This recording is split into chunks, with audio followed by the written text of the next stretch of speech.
لو محتارة في الفطار أو الغدا أو العشاء، الوصفة دي تنفع لكل الأوقات. من يوم ما جربتها مرة وأنا بصراحة بعملها على الأقل مرتين في الأسبوع من جمالها وطعامتها. أولا ما فيهاش لحوم ومش مكلفة وصحية وكمان ما بتاخدش دقايق في تجهيزها. أنا جبت الطاسة وحطيت فيها سواء سمنة أو زيت، الاتنين كويسين. قطعت بصلاية وقلبتها لغاية ما بقى لونها ذهبي فاتح، ما تستنوش لما تغمق. وبعدين قطعت حبتين من الفلفل، لو فلفل اخضر او الوان الاتنين ينفعوا. طبعا الكميات دي تقدروا تزودوا او تنقصوا فيها براحتكم. بقلب البصل مع الفلفل شويه كده لغايه ما الفلفل يبتدي يدبل.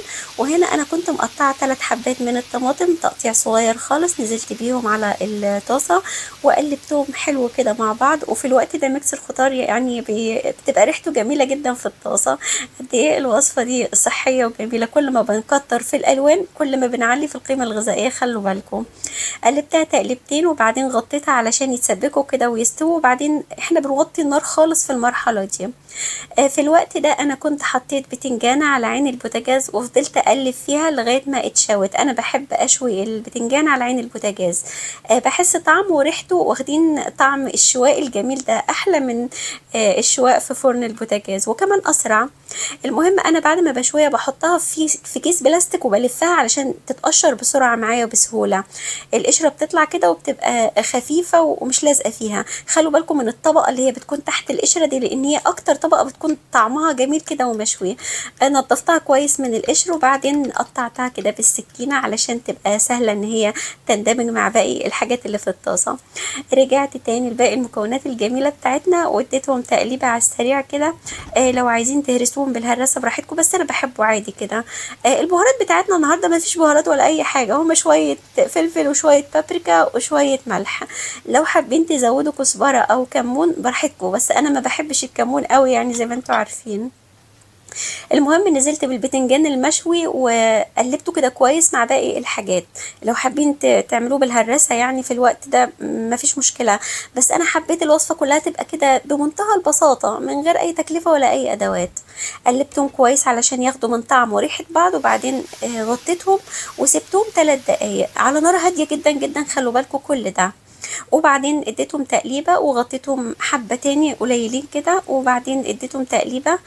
كل الوصفة دي ما فيهاش غير حبة تقليب وخلاص كده الوصفة استوت وبقت زي الفل. لو حابين تاكلوها كده من غير بيض زي الفل، هتبقى وصفة نباتي او صيامي خفيفة. لو حابين تحطوا بيض او تزودوا عدد البيض يعني براحتكم. بصوا كل المكونات اللي انا ضفتها النهاردة دي انتوا مش متقيدين باي كمية خالص. تقدروا تزودوا في البصل، تزودوا في البتنجان تعملوا حبتين، تزودوا في الفلفل، تزودوا في البيض، يعني براحتكم خالص. اخر حاجة حبيت اعمل تاتش كده جميل عشان يعجب الاولاد، حطيت شوية جبنة موتزاريلا. طبعا تقدروا تستثنوا الخطوة دي خالص لو انتوا حابين ان هي تكون يعني اقتصادية.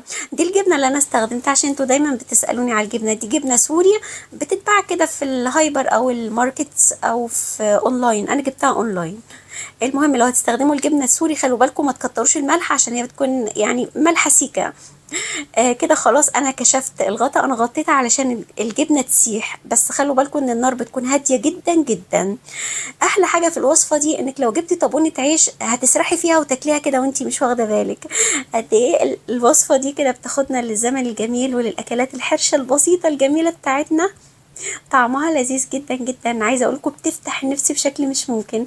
عشان كده انا ما بحبش اعملها كتير بصراحه علشان يعني زي ما انتوا عارفين عشان الوزن وكده. المهم بصوا ممكن تعملوها سندوتشات برضه هتبقى لذيذه جدا جدا. لو وصلتوا لغايه هنا بشكركم من كل قلبي، اكتبوا لي رايكم في الكومنتات وما تنسوش اللايك والشير، بحبكم من كل قلبي.